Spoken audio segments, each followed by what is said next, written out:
podemos decir que estábamos más o menos preparados, pero desde luego lo que no estamos preparados es para agradecer y para salir en tantos medios de comunicación. Para eso no hemos... Otra guerra distinta, es digamos. otra guerra totalmente distinta, sí, nueva y difícil de llevar adelante, ¿no? Capitán, ¿es usted consciente de que la imagen que acabamos de ver ha recorrido el mundo entero y se ha visto en los hogares de prácticamente todo el planeta? Ahora sí soy consciente de que efectivamente ha dado la vuelta al mundo esa imagen. Allí sabía que me habían grabado porque precisamente al puente me llevaron exclusivamente para grabar. Como mucha gente piensa, piensa que estuve ahí atado al puente durante ese primer día. Ahí exclusivamente estuve esposado el tiempo en que me tomaron esas imágenes. Ahí le vamos a escuchar a usted precisamente en perfecto inglés. Bueno, No, at the moment. We didn't have any problem No at the tenemos moment. problema. And you are from? I'm from Spain. Ahí tienen.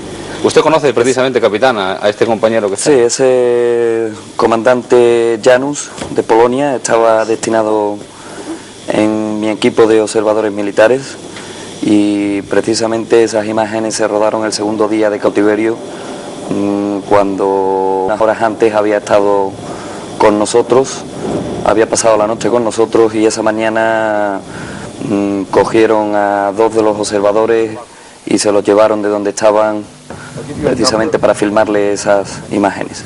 Este observador es ruso, es Pablo, trabajaba en el otro equipo de observadores de Naciones Unidas que trabajaba en Pale. ¿Sabe usted cuál ha sido la suerte de Permanece allí cuando yo me vine. Este es Patrick, de Canadá, y este es Holly. Son los 3 miembros del equipo de enlace que había en Pale de observadores de Naciones Unidas. Todos ellos compartían entonces con usted... Los veía pues prácticamente todos los días porque tenían la oficina y vivían pues escasamente a 1 kilómetro de la casa que habitábamos mi equipo. Usted me ha dicho hace un momento que ha telefoneado a la familia de uno de sus compañeros Efectivamente, canadienses. cuando a mí me informaron que me liberaban, tuve 1 minuto escaso para hablar con los compañeros, para despedirme de ellos, y como la mayor preocupación que todos teníamos allí durante los días que duró el cautiverio era ponernos en contacto con la familia, puesto que éramos conscientes de que seguramente ellos lo estaban pasando peor que nosotros al no tener noticias de nosotros, y sabía que la principal preocupación de todos ellos era el contactar con su familia. Por lo menos pues me encargaron que algunos de ellos, el Janus de Polonia y Patrick de Canadá, Janus me dio un fax para que lo mandara a la familia y Patrick me dio el teléfono de los padres en Canadá para que los llamara, le diera ánimo y le dijera que él estaba bien. Vamos a ver si les parece, comandante, un mapa de la ubicación donde han estado ustedes retenidos. En Pale el capitán y en Manjaluka el comandante. Hay una distancia aproximadamente de unos 300 kilómetros entre un emplazamiento y otro. Pale, hay que decir que es una ciudad muy cercana a Sarajevo, y Manjaluka es una ciudad también muy importante. ¿Ustedes eran conscientes el uno del otro de que había otro español retenido, comandante? Bueno, yo durante los 3 primeros días tenía acceso a la radio, porque esto la llevaba conmigo, y pude oír por Radio Exterior de España toda la información que se estaba dando sobre esta retención. Lo que sí hay que hacer constar es que aunque Pale y Manjaluka están en línea recta a esos 200 o 250 kilómetros, en medio están las líneas de confrontación, es decir, que no se puede ir directamente. Hay que dar un rodeo, son muchos más kilómetros. Hay que dar un rodeo que a veces se tarda más de 2 días, y además por zonas peligrosas, puesto que hay que atravesar 2 veces líneas de fuego. Capitán, tenemos también la segunda imagen que nos llegó de usted, concretamente ya en una instalación cerrada. Está usted sentado en una litera y vuelve usted a hacer declaraciones. Entiendo que era la televisión serbia, la televisión local del sitio, ¿no? Bueno, ahí está el capitán descansando. Estaba intentando descansar por la tarde, después de la comida, cuando entran en la habitación y captan esa imagen. Posteriormente, eso es el cuarto de baño de que disponíamos ayer, la sala de estar, ahí están todos los compañeros de cautiverio. En esos momentos a mí me cogen y me llevan a una habitación dentro del mismo edificio, solo con varios periodistas y algunos militares. ¿Ustedes eran, entre comillas, obligados a contestar tanto en la imagen del puente que hemos visto como esta? Bueno, en la imagen del puente se hizo a punta de fusil y nos dijeron exactamente qué es lo que teníamos que decir. En la otra entrevista que ha salido a los medios de comunicación, tras media hora de discusiones y de comentar la situación, cómo estaba, que querían que condenara las acciones de la OTAN ante las cámaras y de yo negarme, en un punto de esta conversación con el periodista, por lo que se ve, pues alguien tomó imágenes de esa conversación que no fue para los medios de comunicación. Vamos a verlas, si les parece, aquí están. O sea, usted no sabía que le estaban filmando cuando le están haciendo esto. Estaban tratando de convencerme de que para que hiciera una declaración a las cámaras, sí. A lo cual me negaba, puesto que no estaba autorizado a hacer declaraciones Estoy explicando el trato, que nos han dejado recoger algunas cosas de aseo personal. I only could saw some bombing. I could hear the sound of the bombs. Está usted hablando de los ataques. Pude oír el sonido de la bomba, vi el humo. Insisto que usted no sabe que lo están grabando en este momento. En este momento yo estoy hablando informalmente con un periodista de la televisión local de Pale. Ajá. No le dejaban afeitarse, veo, ¿no?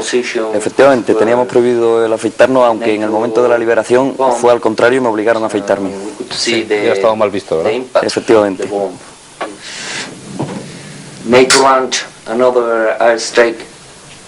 Otro ataque aéreo. Como me parece que la conversación esa parece que está cortada y yo no recuerdo exactamente qué es lo que estábamos hablando y demás, pero están sacando exclusivamente. Se nota que no, que yo no era consciente de que me estaban sacando y no era una entrevista, era una conversación privada con los periodistas que estaban allí. A usted, comandante, sí le firmaron, pero nunca se hicieron públicas esas imágenes, según parece, yo al menos en Europa. Exactamente, al día siguiente de ser retenido, a la mañana siguiente, llegó un equipo de la televisión local de Banja Luka.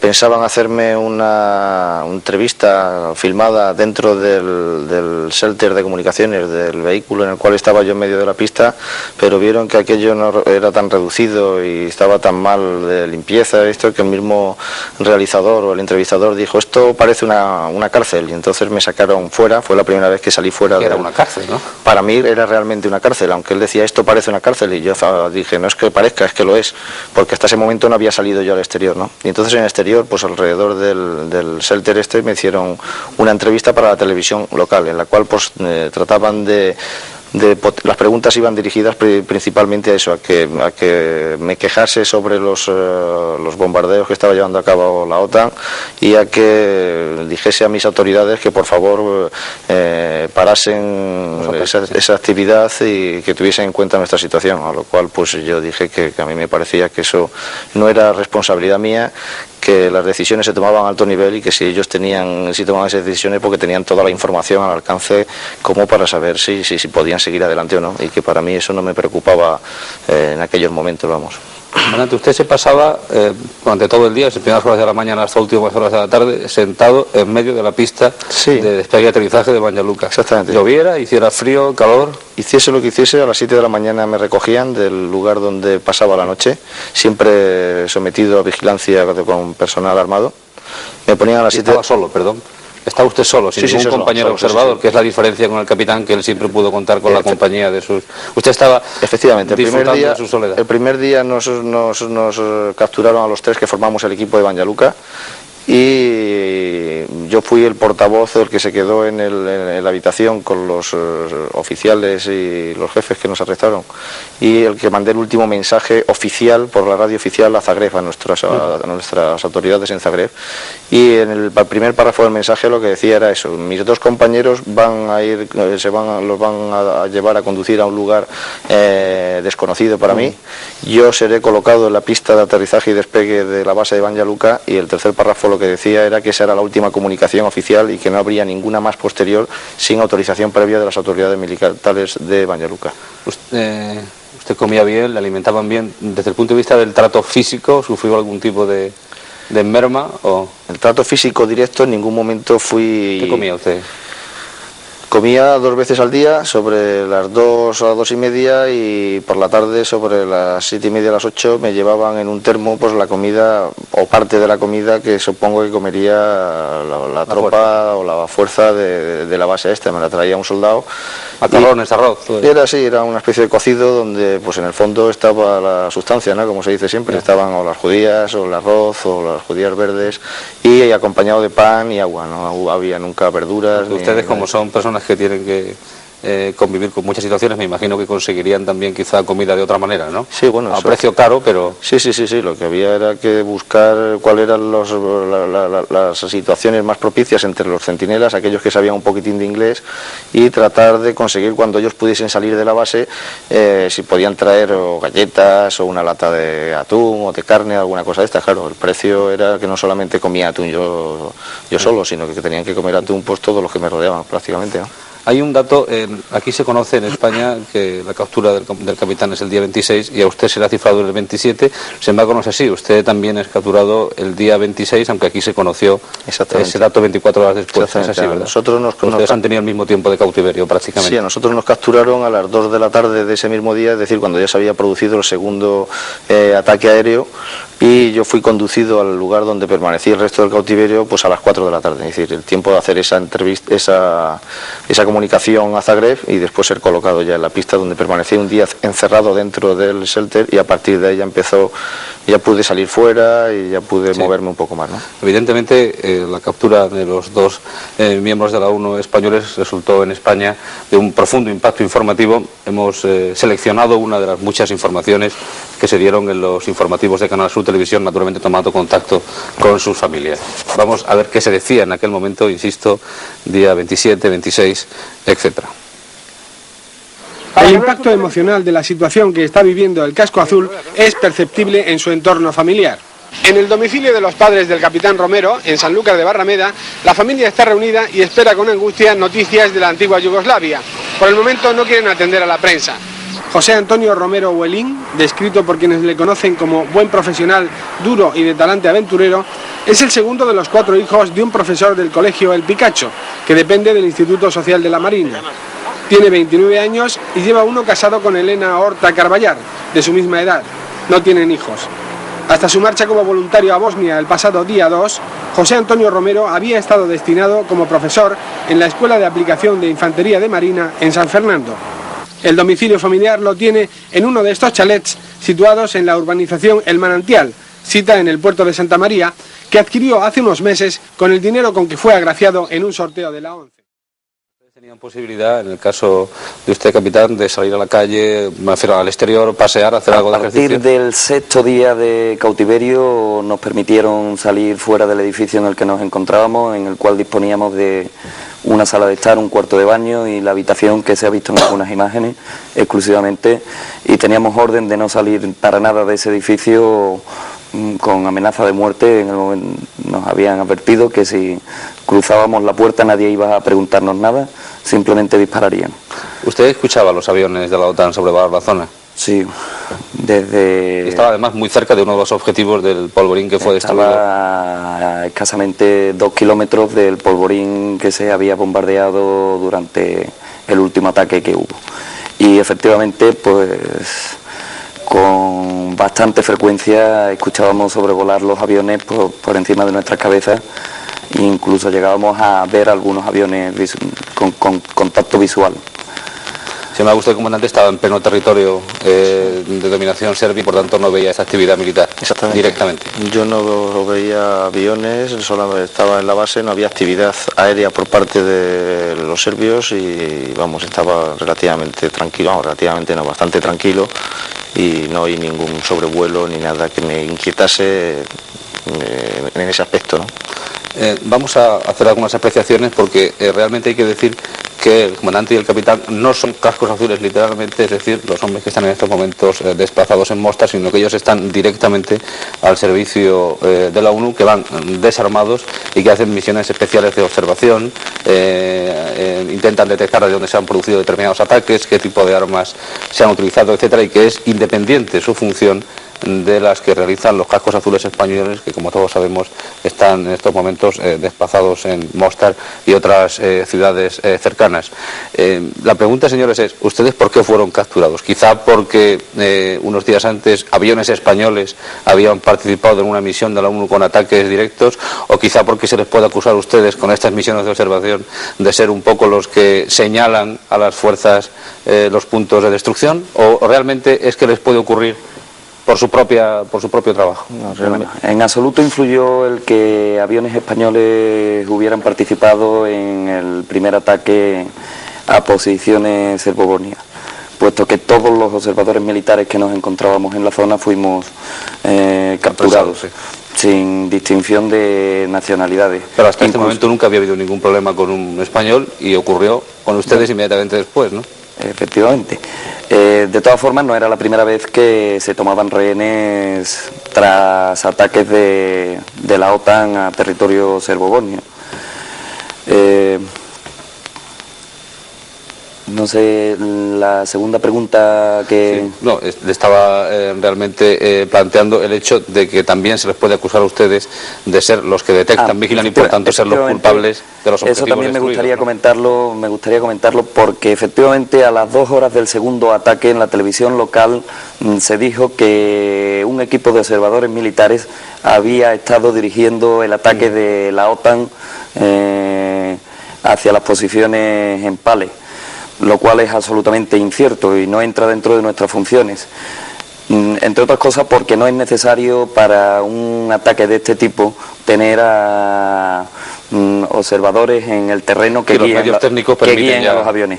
Pero incluso tuvimos alguna visita de algún oficial de inteligencia serbio que quería interrogarnos sobre ese tema porque pensaba que no había posibilidad de atacar un objetivo en tierra con aviación si no era por medio de personas físicamente en el terreno que guiaban a esos aviones.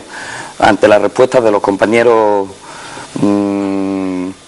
diciendo que estaban un poco atrasados y pensaban que no era posible realizar un tipo de ataque sin agentes en el terreno, pues se retiraron y no continuaron los interrogatorios acerca de este tema. Cada cierto tiempo teníamos un briefing, un meeting, los oficiales que habíamos sido liberados. En el primero de ellos, que es a las 6 de la mañana, me preguntan a mí el nombre porque todavía saben que soy español, pero ellos todavía no saben si soy el comandante Cortés o el capitán Romero. Efectivamente comprueban que soy el comandante Cortés y yo digo que el que tenía que estar allí era el capitán Romero. El coronel se siente un poco confuso y porque también tenía la noticia de que iban los dos.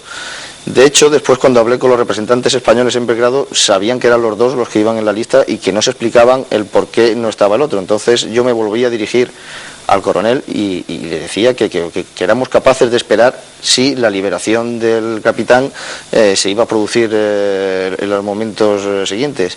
Él no se quiso comprometer y me dijo que estaba ok, que estaba bien, que su salud estaba bien y que en menos de 48 horas sería liberado. Yo seguí insistiendo durante los siguientes briefings a ver si podía ser durante no las 48 sino las 2 horas siguientes y afortunadamente fue a las 6 horas. 6 horas se vieron después, ustedes. Nos vimos Esa después. es un poco quizá la razón de que usted fuera tan rápidamente y tan especialmente seleccionado para ser llevado. Posiblemente. Vamos, de hecho, cuando él tiene el primer meeting con el coronel yugoslavo en esos momentos yo me encuentro, aunque ya me han anunciado que me van a liberar, llevaba 24 horas en una comisaría de la Policía Militar y esperando. Vamos a ver ya entonces las imágenes que son en Zaples, tengo entendido, el momento en que ustedes bajan del avión. Eso está ya, ¿verdad? No, esto es Novi Sad. Sigue siendo Novi Sad. Sí, este es el encuentro parten ustedes ya entonces hacia... De ahí vamos, de Novi Sad vamos a Belgrado. Allí están esperándonos dos aviones de Naciones Unidas que nos llevarán a Zagreb. Ajá. La mayoría de los liberados son ucranianos, son soldados ucranianos de las fuerzas de UNPROFOR. Ajá. Hay también un contingente reducido de franceses y unos cuantos soldados británicos. Eso sí es Zagreb ya. Ajá. Eso es Zagreb, el recibimiento en Zagreb. Ajá. Ahí son ustedes recibidos por el propio representante máximo de la ONU en el territorio, el señor Akasi, ¿no? El señor Akasi, el general Jean-Pierre, jefe de UNPROFOR, jefe militar de UNPROFOR, Ajá. el jefe de los observadores militares, el general brasileño Bunumá, el embajador español también estaba allí, Ajá. y el jefe del contingente español, que es el general Formentín, Ajá. que también estaba esperándonos allí. Además de multitud de periodistas, de informadores y de gente de UNPROFOR que tenía que hacer su labor ahora de captar impresiones, de Claro. cómo habíamos sido tratados, los formularios típicos, reconocimientos médicos, psicológicos y demás. Ahí ya está pues todas las fuerzas liberadas En Zagreb, debe ser. en Zagreb. Bien, de Zagreb ya toman ustedes dirección Split y de Split regresan a España, Sí, ¿no? A la eso base fue. de Torrejón, donde ya les esperan sus esposas y familia. Eso fue organizado perfectamente y además con una efectividad pasmosa por el jefe del contingente español en Zagreb, el general Formentín, que nos pasó de un avión a otro en 10 minutos con el equipaje y todo, y nos dirigimos a Split, donde ya estábamos entre españoles. El mismo día que nos liberaron estábamos ya entre gente de... Están ustedes ya en Torrejón. Eso es Torrejón, sí. Ajá.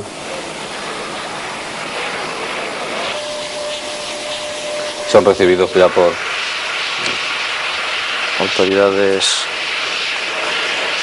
militares. Día a día era desde las 7 de la mañana hasta las 9:30 de la noche. Esa es la rueda de prensa que tienen La ustedes rueda de prensa inmediatamente. en Torrejón. Lluvia, lo que hiciese en estaba... Torrejón. Si hay ustedes con el mismo uniforme que habían ya habían podido... El primer día, negativo. Yo durante todo el tiempo que estuve en cautiverio solamente me pude duchar una vez, durante la noche además, porque para que no viese el resto de las instalaciones ¿Han tenido contactar con la familia? Fue nuestra mayor preocupación. Bien, mucho más impresionantes son sin duda las imágenes de cuando llegan ustedes a Sevilla. No pudimos ver a sus esposas ahí porque estaban en un punto interior, pero las imágenes de su llegada a la vez sí son mucho más impresionantes. Mi padre. Ese es el final de todo el Al final itinerario. de toda una historia, ya lo creo. Ese es mi padre. Mi hijo mayor que está detrás, está mi madre.